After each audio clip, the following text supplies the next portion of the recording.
नमस्कार, मैं बालकृष्ण मुले एक बार फिर हाजिर हूँ शहर के गलियारों में चल रही ताजा तरीन चर्चाओं के साथ। आइए सबसे पहले बात करते हैं राम सिंह की, जिसे पूरा देश फांसी देने की मांग करे और वो खुद फांसी चढ़ जाए तो फिर इससे बड़ी बात क्या हो सकती है। दिल्ली की दामिनी का कथित दुष्कर्मी अचानक ही फांसी चढ़ा तो देश भर के गलियारे में फिर दामिनी जिंदा उठी।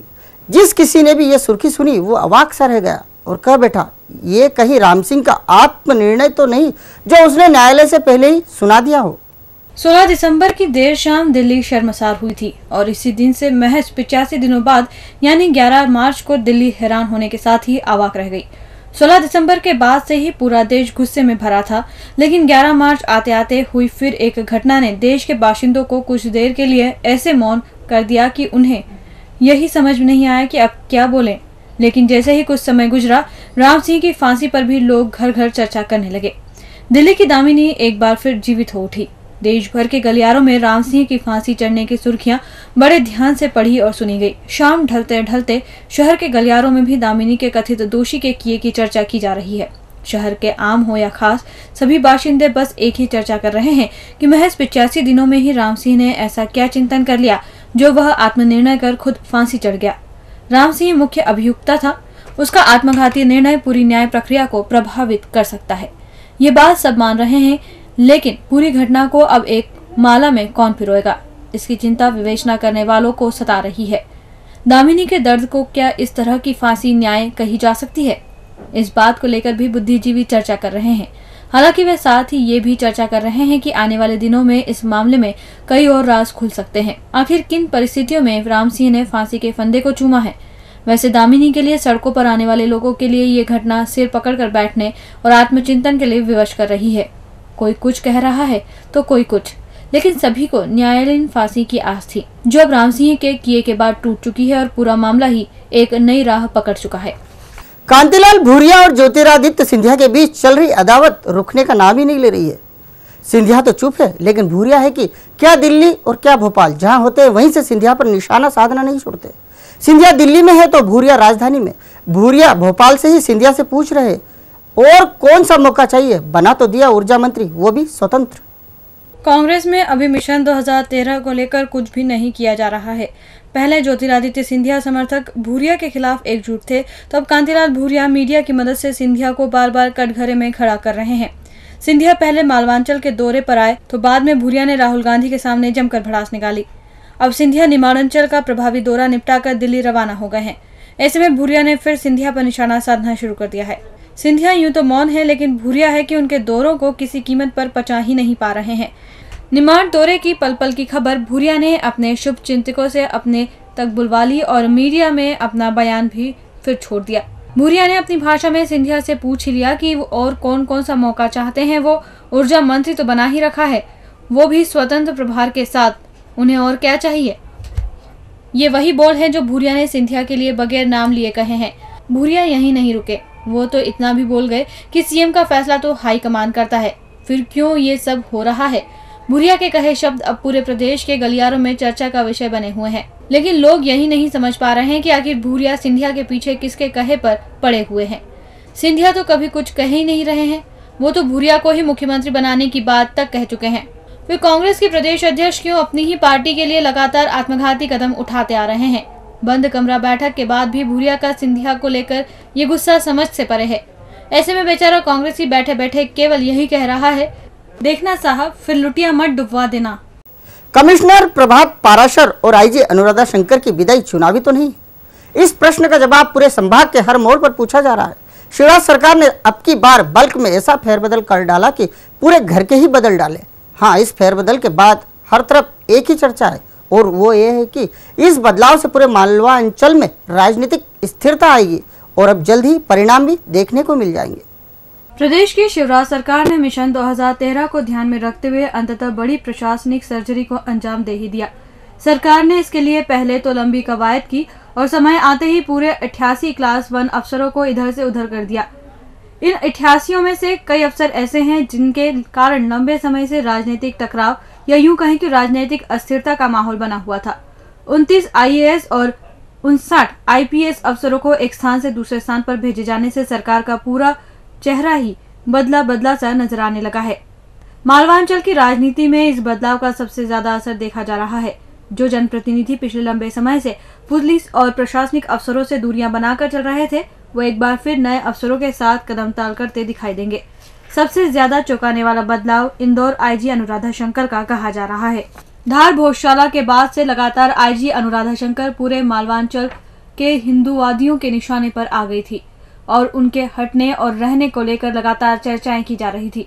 वैसे आईजी अनुराधा शंकर की रवानगी मालवांचल के एक कद्दावर मंत्री कैलाश विजयवर्गीय की जीत माना जा रहा है। मंत्री गुट और आईजी के बीच सितंबर से लंबी अदावत की चर्चाएं शहर से लेकर राजधानी के गलियारों तक जमकर होती रही है। वैसे राजनीति के गलियारों में चर्चा यह भी है कि भोजशाला में अप्रिय स्थिति बनने के बाद भी धार एसपी सुशांत सक्सेना तो गांव के गलियारों की कमान संभालने के बाद भी आ गए, जबकि धार कलेक्टर सीवी सिंह का भोजशाला में मौजूद रहने के बावजूद बाल भी बाका नहीं हुआ।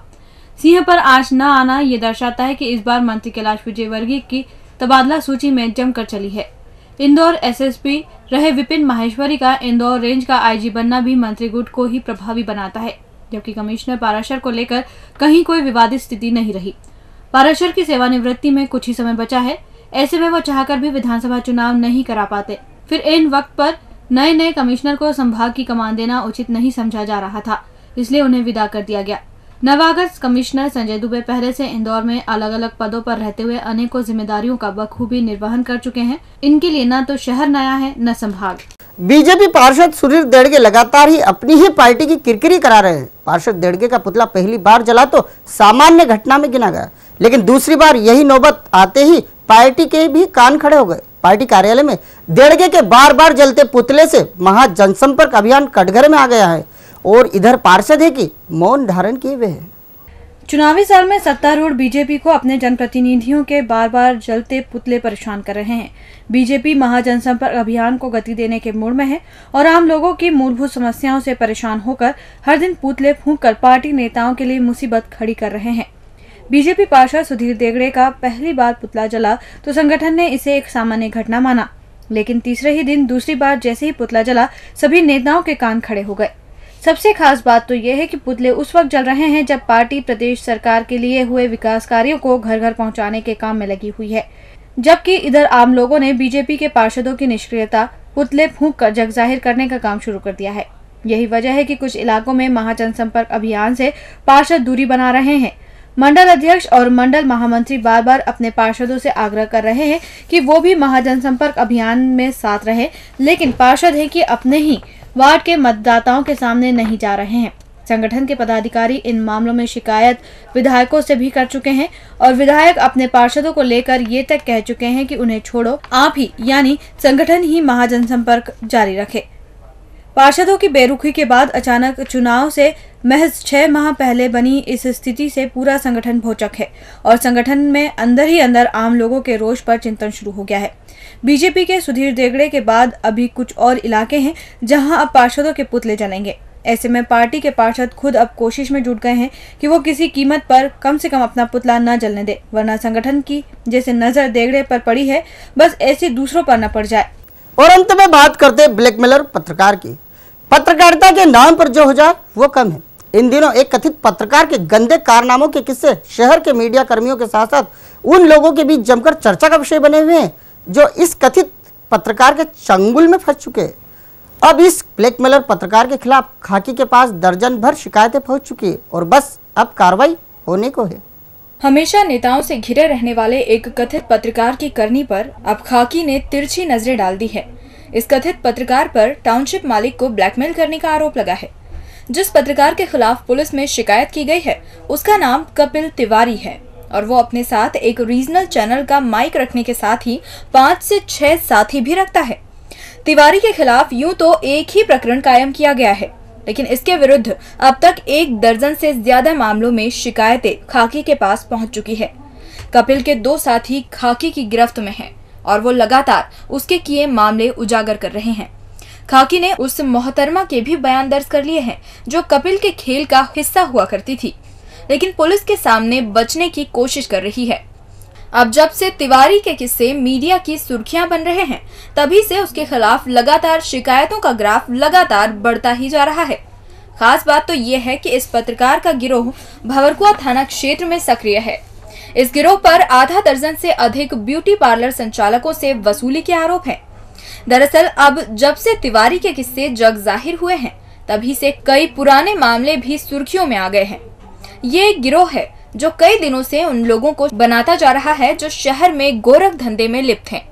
ऐसे में कपिल के खिलाफ शिकायतें कम आ रही हैं, लेकिन यदि मीडिया के गलियारों में चल रही चर्चाओं पर भरोसा करें तो कहा जाता है कि तिवारी ब्लैकमेलिंग के क्षेत्र का बड़ा खिलाड़ी है और इसके तार राजधानी के गलियारों तक जुड़े हुए हैं। डीजी न्यूज के खास कार्यक्रम गलियारों से को आप यूट्यूब पर भी देख सकते हैं। गलियारों से के आज के अंक में फिलहाल इतना ही। ताजा खबरों के लिए आप देखते रहिए डीजी न्यूज।